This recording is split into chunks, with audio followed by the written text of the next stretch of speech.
નમસ્કાર મિત્રો, હવે થોડા દિવસોમાં ગુજરાતમાં ધોધમાર વરસાદની શરૂઆત થવાની છે, કારણ કે મિત્રો કેરળમાં ચોમાસું બેસી ગયું છે અને તે ધીમે ધીમે હવે ઉત્તરના રાજ્યો તરફ આગળ વધી રહ્યું છે. એટલે મિત્રો આગામી 20 તારીખ પછી ગુજરાતમાં ધોધમાર વરસાદની એન્ટ્રી થાય તેવી આગાહી કરવામાં આવી છે. મિત્રો ગુજરાતમાં છેલ્લા 2 દિવસથી બપોરના સમયે તોફાની પવન ફૂંકાવાનું શરૂ થઈ ગયું છે. એટલે આ દરિયાનો પવન હવે થોડા દિવસોમાં વરસાદ લાવશે. તો મિત્રો આજે આપણે આ વિડીયોમાં ગુજરાતના કયા વિસ્તારોમાં કેટલો વરસાદ પડશે, કેવો પવન ફૂંકાશે અને જે વાવાઝોડા અત્યારે ગુજરાતથી દૂર છે તે ક્યારે ગુજરાતમાં ટકરાશે અને કયા જિલ્લાઓમાં નુકસાન કરશે તે દરેક હવામાન સમાચારો વિશે વાત કરીશું. પરંતુ મિત્રો આ વિડીયો શરૂ કરીએ એ પહેલાં આ વિડીયોની નીચે એક હાઇપ કરવાનું બટન છે, તેને જરૂરથી દબાવી દેજો, જેથી મિત્રો તમને દરેક માહિતી મળી જશે. તો જરૂરથી કરી દેજો.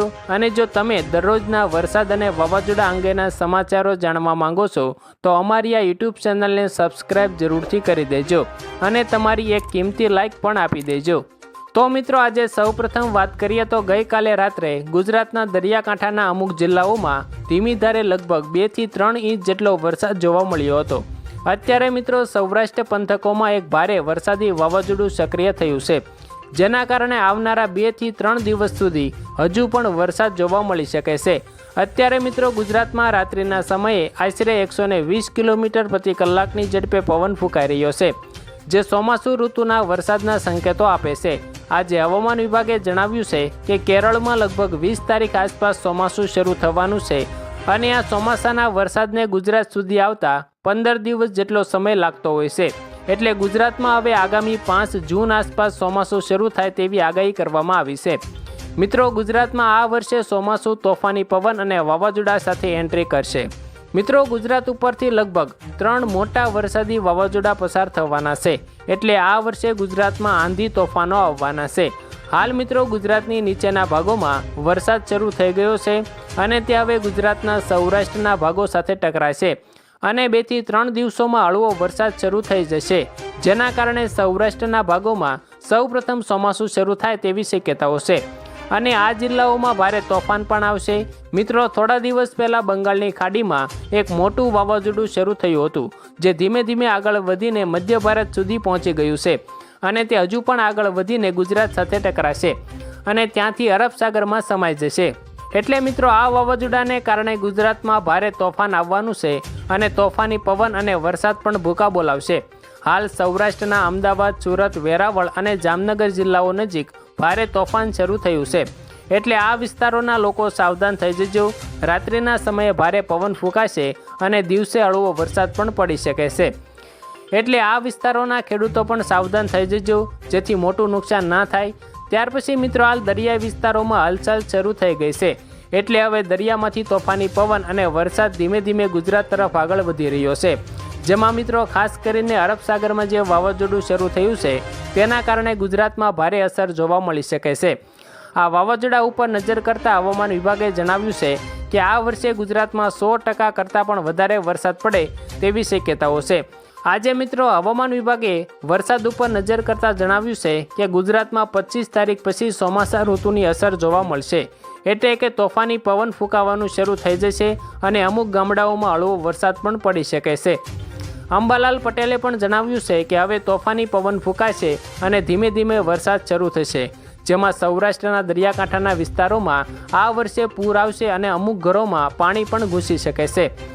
ત્યાર પછી મિત્રો ઉત્તર ભારતના પર્વતીય વિસ્તારોમાં પણ ભારે પવન અને બરફ વર્ષા શરૂ થઈ ગઈ છે, જેની અસર ગુજરાત ઉપર પણ જોવા મળશે, કારણ કે હવે ઉત્તર બાજુથી પવન ફૂંકાવાનું શરૂ થઈ શકે છે. હાલ દરિયાઈ વિસ્તારોમાં વાદળો દોડી રહ્યા છે, જે વરસાદી પાણી ભરી રહ્યા છે, જે પવન ફૂંકાવાની સાથે ઉત્તર બાજુ આગળ વધશે અને તેના કારણે 25 તારીખ આસપાસ ગુજરાતમાં વરસાદ લાવશે. ગુજરાતમાં આ વાદળો ફાટશે અને ભારે વરસાદ લાવશે. હાલ મિત્રો ગુજરાતના અમુક વિસ્તારો અને તેની આસપાસના રાજ્યોમાં ભારે વરસાદનું રેડ એલર્ટ જોવા મળી રહ્યું છે, જેનો અર્થ એ છે કે હવામાન વિભાગે આ વિસ્તારોમાં ભારે વરસાદનું અનુમાન કરી રહ્યા છે, જેના લીધે આ ભાગોમાં હવે ભારે વરસાદ પડી શકે છે. એટલે સાવધાન રહેવું ખૂબ જરૂરી છે, કારણ કે હવે તોફાનો શરૂ થવાના છે અને વાવાઝોડું આવવાનું છે. હાલ કેરળના દરિયાકાંઠે મોટું વાવાઝોડું ટકરાયું છે, જેના કારણે છેલ્લા 2 દિવસથી કેરળમાં ધોધમાર વરસાદ પડી રહ્યો છે. અને હવે આ વાવાઝોડું અને વરસાદ ઉત્તરના ભાગો તરફ આગળ વધતું જોવા મળી રહ્યું છે, જે થોડા દિવસોમાં ગુજરાત સાથે ટકરાશે અને ભારે વરસાદ લાવશે. હવે મધ્ય ભારતના વિસ્તારોમાં અને ગુજરાતમાં ચોમાસું શરૂ થવામાં વાર નથી. અત્યારે મિત્રો આ વિસ્તારોમાં ભારે વાવાઝોડાને કારણે રેડ એલર્ટ આપવામાં આવ્યું છે. ત્યાર પછી મિત્રો ગુજરાતના દરિયા કિનારે એક નજર કરવામાં આવે તો હાલ ગુજરાતનો દરિયો કરંટ મારી રહ્યો છે, જે આંધી અને વંટોળ આવશે તેવા સંકેતો આપી રહ્યા છે. મિત્રો આવનારા સમયમાં સૌરાષ્ટ્રના દરિયાકાંઠે મોટા વાવાઝોડા ટકરાશે, જેના કારણે ગુજરાતમાં ધોધમાર વરસાદની આગાહી કરવામાં આવી છે. આ વખતે સૌરાષ્ટ્રના ભાગોમાં 150% વરસાદની અપેક્ષા છે, એટલે દરિયા નજીક રહેતા તમામ લોકો એલર્ટ રહેજો અને માછીમારો હવે દરિયામાં જતા પહેલાં સાવધાન થઈ જજો. હવામાન સમાચાર જોતા રહેજો. હાલ મિત્રો ઉત્તર ભારતના ડુંગરો ઉપર મોટા કાળા ડિબાંગ વરસાદી વાદળો જોવા મળી રહ્યા છે, જે ધીમે ધીમે વરસવાનું શરૂ કરશે અને તેના કારણે ગુજરાતમાં પણ ભારે વરસાદ પડશે. તો મિત્રો હવે ગુજરાતમાં થોડા દિવસોમાં ચોમાસું શરૂ થવાનું છે અને મિત્રો આ વખતે વરસાદ જામશે. હાલ મિત્રો દક્ષિણના દરિયામાંથી તોફાની પવન ફૂંકાવાનું શરૂ થઈ ગયું છે, એટલે હવે એલર્ટ રહેજો. ખેડૂતો પોતાનું જરૂરી કામ પતાવી લેજો અને વાવણીની કામગીરી માટે તૈયારી શરૂ કરી દેજો, કારણ કે આ વખતે સારો વરસાદ થવાનો છે, એટલે વાવણી પણ સારી થશે, પાક પણ સારો થવાનો છે. એટલે ખેડૂતો માટે ખુશીનો વરસાદ હવે થોડા દિવસોમાં શરૂ થવા જઈ રહ્યો છે.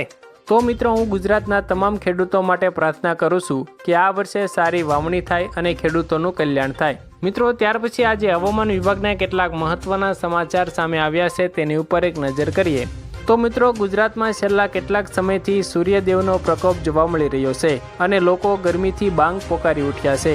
આ આકરી ગરમી વચ્ચે હવે મેઘરાજાના આગમનને લઈને બહુ મોટા સમાચાર સામે આવ્યા છે. હવામાન નિષ્ણાત અંબાલાલ પટેલની આગાહી અને હવામાન વિભાગના સત્તાવાર અંદાજ મુજબ હવે રાજ્યમાં ગરમીનો પારો ધીમે ધીમે નીચે ઉતરશે અને નાગરિકોને ભારે ગરમીમાંથી મુક્તિ મળશે. સૌથી મોટા સમાચાર એ છે કે આ વર્ષે ચોમાસું એકંદરે ઘણું સારું રહેવાના સંકેતો જોવા મળી રહ્યા છે, જે ખેડૂતો અને સામાન્ય જનતા માટે ખૂબ જ આનંદના સમાચાર છે. જો કે આ વર્ષના ચોમાસા પર વૈશ્વિક હવામાનની એક મોટી અસર જોવા મળવાની છે.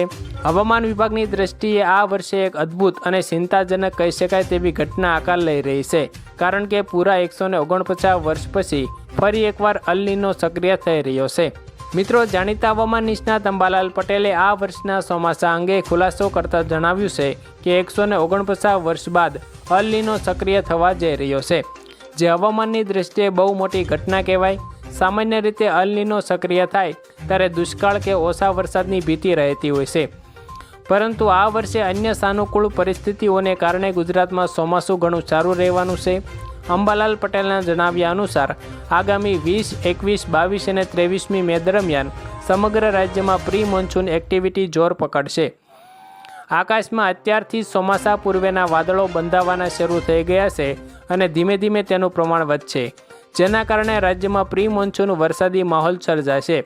અરબી સમુદ્ર ઉપર એક મજબૂત સિસ્ટમ સક્રિય થવાની શરૂઆત થઈ રહી છે, જેના કારણે પશ્ચિમ ઘાટમાં ભારે વરસાદ પડી શકે છે. મિત્રો કેરળ અને ગુજરાતમાં ક્યારે શરૂ થશે ચોમાસું, તો તેના વિશે વાત કરીએ તો આ વર્ષે ચોમાસું સમય કરતાં વહેલું આગળ વધી રહ્યું છે. અંબાલાલ પટેલના મતે કેરળમાં ચોમાસું વહેલું એટલે કે 26મી મેની આસપાસ ધમાકેદાર એન્ટ્રી કરી લેશે.